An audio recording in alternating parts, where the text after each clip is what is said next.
Hi KKR family, எல்லாரும் எப்படி இருக்கீங்க? நல்லா இருக்கீங்க? ரொம்ப நாள் கழிச்சு நம்ம இந்த வீடியோ பார்க்க போகிறோம், அன்பாக்ஸ் வீடியோ பார்க்க போகிறோம். காவியா வந்து அவளுக்கு தேவையான ஒரு பொருளை ஆர்டர் பண்ணியிருந்தா ஸ்டடிங்காக. அதுதான் நம்ம இப்போ ஓப்பன் பண்ணி பார்க்க போகிறோம். இன்றைக்கி தான் வந்திருந்தது. ஆனால் அவங்க அப்பா பார்த்தாங்கன்னா நல்லா திட்டு வாங்குவா. திட்டு வாங்கியிருந்தாலும் சரி, நம்ம இதை வாங்கியே ஆகணும்னு சொல்லிட்டு அவ்வளோ ஆர்டர் போட்டு வந்தால் நானும் அதை அன்பாக்ஸ் பண்ணுறேன்னு சொல்லிட்டு இன்றைக்கி மங்களகரமாக நான் வேறு வெள்ளிக்கிழமைன்றதால புடவெல்லாம் கட்டியிருந்தேன். இந்த வீடியோ பண்ணுறதுக்கு நல்லா ஏற்ற மாதிரி இருந்தது. எல்லாம் நைட்டில் தான் உட்காந்துருந்துருப்பேன், பைத்தியக்காரி மாதிரி இருந்திருக்கும். பட் சேலெல்லாம் கட்டி நான் கொஞ்சம் நல்லாவே இருக்கிறதால நானும் வீடியோ எடுக்கிறதுக்காக ஒத்துக்கிட்டேன். சரின்னு சொல்லிட்டு இதில் நானும் ஓப்பன் பண்ணி வெளியே எடுத்தேன். இது என்னன்னு பார்த்தீங்கன்னா ஸ்டடிங் டேபிள் தான். அவள் 9th படிக்கிறா, அடுத்த வருஷம் 10th. அதனால் ரொம்ப ஹார்ட் ஒர்க் பண்ணணும், அதனால் எனக்கு ஸ்டடிங் டேபிள் வேணும் அப்படின்னு சொல்லிட்டு கம்பல் பண்ணி வாங்கினா. பர்த்டேக்கு நான் ஒரு 500 ரூபா கொடுத்தேன், அவங்க அடுத்த காசு கொடுத்துருந்தாங்க. எல்லாத்தையும் சேர்த்து வச்சுருந்தேன். மேடம் வந்து இந்த ஸ்டடிங் டேபிளை வந்து ஆர்டர் பண்ணிட்டா.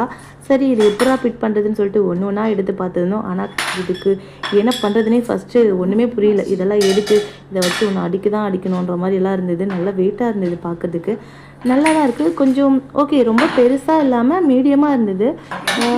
957 ரூபான்னு நினைக்கிறேன். ஆனால் 2000 ரூபாயில் பார்த்தீங்கன்னா ரொம்ப பெருசாக இருந்தது. இவ்வளோ தான் அமௌண்ட் இருந்ததால் இதை வந்து பாப்பாவை ஆர்டர் பண்ணிட்டா. ஏன்னா அவங்க அப்பா வாங்கி தர மாட்டேன், நாங்கள்லாம் தரையில் தான் உட்காந்து படித்தோம், நீ அப்படி தான் படிக்கணும் அப்படின்ற மாதிரி. ஆனால் அவள் கேட்கல, எனக்கு ஸ்டடிங் டேபிள் தான் வேணும், நான் அதில் தான் படிப்பேன் 10th அப்படின்னு சொல்லிட்டு ஓகே ஆர்டர் பண்ணிவிட்டா. வெற்றிகரமாக ஆர்டர் பண்ணி அதை ஃபிட் பண்ண ஸ்டார்ட் பண்ணோம். ஒன்று ஒன்றா இது பண்ணோம்.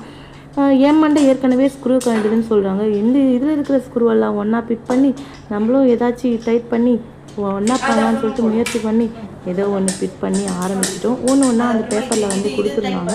கொஞ்சம் கன்ஃபியூஷனாக தான் இருந்தது. பட் ஒன்று ஒன்றா கண்ணு பார்க்குது, கையை செய்யுதுன்ற மாதிரி ஒன்று ஒன்றா பார்த்து ஒன்று ஒன்றா வந்து ஃபிட் பண்ண ஆரம்பித்தோம். கரெக்டாக பார்த்திங்கன்னா இதுதான் சொல்லிட்டு கரெக்டாக தெரிய ஆரம்பிச்சுது. ஓகே கற்றுக்கிட்டோண்டா நம்மளும் அப்படின்ற மாதிரி இருந்தது. கொஞ்சம் இதில் வந்து புஷ் பண்ண முடியல, ரொம்ப ஹார்டாக இருந்தது. ஆனால் காவியா தான் அவளோட ஸ்ட்ரென்த்தெல்லாம் கொடுத்து உள்ளே வந்து புஷ் பண்ணி தள்ளி விட்டா.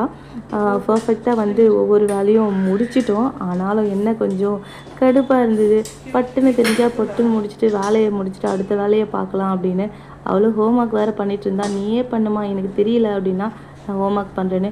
உன் வேலையை எதுக்குடி நான் பண்ணோம், உனக்காக தானே டி, வாடி 2 பேரும் பண்ணலான்னு சொல்லிட்டு 2 பேரும் நோண்டி நுங்கு எடுத்துகிட்டு இருந்தோம். தெரிஞ்ச அளவுக்கு பண்ணோம். ஸ்க்ரூ எல்லாம் பார்த்திங்கன்னா கொஞ்சம் கையிலே தான் எல்லாமே ஃபிட் பண்ணோம். எதுவுமே வந்து ஸ்பேனரு எதுவுமே இல்லாமல் வந்து ஃபிட் பண்ணோம். சரி ஓகே, நம்மளுக்கு தெரிஞ்ச அளவுக்கு பண்ணலாம், கொஞ்சம் கொஞ்சமாக தானே கற்றுக்கணும். எல்லாமே இதெல்லாம் நம்ம பார்த்தது கூட கிடையாது, இப்போ தான் நம்ம பார்க்குறோம். அப்படின்னும்போது எதுவும் தெரியாது இல்லையா. சரி கொஞ்சம் கொஞ்சமாக பார்த்துக்கலாம். நம்மளாம் தரையில் என்ன சொல்கிறது, பில்லில் அதுவும் காடை வழுக்கலெல்லாம் படித்த பொண்ணு நான்.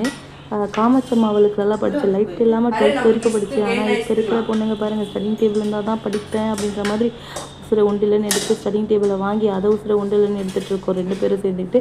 ஒரு வழியாக ஃபிட் பண்ண ஆரம்பிச்சிட்டோம். ஃபிட் பண்ண ஆரம்பித்தாலும் சரி கொஞ்சம் ஹார்டாக தான் இருந்தது. வீடியோ வேறு ஆஃப் பண்ணி எடுக்கிறது கொஞ்சம் கஷ்டமாக இருந்ததா. சரி எப்படியாச்சும் இன்றைக்கி வீடியோ போட்டே ஆகணும் அப்படின்னு. ஓகே ஒர்த்து தான், 900 சில்லறைக்கு இந்த டேபிள் ஒர்த்து தான் அப்படின்னே சொல்லலாம். மீஷோவில் தான் ஆர்டர் போட்டிருந்தோம், நீங்களும் வந்து வாங்கிக்கோங்க. பசங்களுக்கு ஸ்டடி பண்ணுறதுக்கு ஓகேவாக தான் இருக்கும்.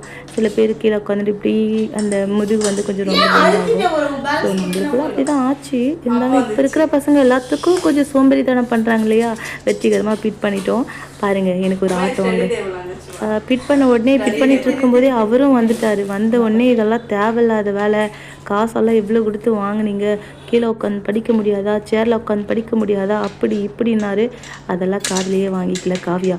அவள் வேலையை கரெக்டாக கச்சிதமாக முடிக்கணும்னு சொல்லிட்டு அந்த கீழே வந்து சேருக்கு கீழே டயர், என்ன சொல்கிறது, அது ரோல் டயர் இருக்குல்ல, அதை வந்து ஃபிட் பண்ணிகிட்டு இருந்தா. அது வந்து சுற்றிக்கிட்டே இருந்தது, தெரியவே இல்லை. சரிம்மா மல்லாக்கா தூக்கி மல்லாக்கா போடு, உன் பக்கம் திருப்பி நீ ஃபிட் பண்ணு அப்படின்னு சொல்லிட்டு எனக்கு கொடுத்தா. கொஞ்சம் டைட்டாகவே இருந்தது, கையிலேயே ஃபிட் பண்ணுறதால கொஞ்சம் கஷ்டமாக தான் இருந்தது. ஏன்னா ஸ்க்ரூ வந்து மேலே இருந்தது, மாடியில் இருந்தது, எடுத்து நடுறதுக்கு சோம்பேறி தானே, அதனால் கையிலேயே வச்சு ஃபிட் பண்ணிட்டோம். ஆனால் ஃபிட் பண்ண எவ்வளோ வெற்றிகரமாக ஃபிட் பண்ண தெரியுங்களா. சரின்ட்டு பார்த்தீங்கன்னா அவரும் வந்துட்டார். அப்புறம் காவியை வேறு சொன்ன, அப்பா வீடியோ எடுக்கிறோம், அந்த பக்கம் போய் ஃபேன் டக்கல்ட்டு இல்லை மான கப்பல் பறந்துடும் அப்படின்னு சொல்லிட்டு அவள் கத்திட்டு இருந்தா. அவர் ஒரு சைடாக போயிட்டார். அதுவும் திட்டிக்கிட்டே போனார், உங்களுக்கு வேறு வேலையே இல்லை, வீண் செலவு பண்ணுறதுக்குன்னா நீங்கள் தான் லாக்கி அப்படின்னு சொல்லிட்டு சொல்லிகிட்டே இருந்தார். சரி விடு விடு, அரசியல் இதெல்லாம் சாதாரணம் அப்படின்ற மாதிரி காவியா இன்னும் வேடிக்கை பார்த்துட்டு இருந்தா. நானும் முடிஞ்ச அளவுக்கு அதெல்லாம் திருப்பி திருப்பி பார்த்தேன். கொஞ்சம் ரோல் ஆகிட்டே இருந்தது. அப்புறம் கொஞ்சம் புத்தியை கொஞ்சம் யூஸ் பண்ணேன், இல்லாத புத்தியை யூஸ் பண்ணி ஸ்பேனரை போட்டு திருப்பி, ஸ்பேனர்னால் என்னோட கையை தான் ஸ்பேனர்னு சொல்கிறேன், கையிலேயே இந்த ஸ்பேனர் வச்சு திருப்புற மாதிரி திருப்பி டேபிளை வெற்றிகரமாக வந்து ஃபிட் பண்ணிட்டோம். பார்த்தீங்களா, நான் என்னவோ காலையில் அது கேள்வி நடந்து போகிற மாதிரி தள்ளிட்டு போனேன். காவியவும் கச்சிதமாக உட்காந்து படிக்க ஆரம்பிச்சிட்டா. இதுக்கப்புறம் மேடம் வந்து இதில் தான் சீனை போட போகிறா.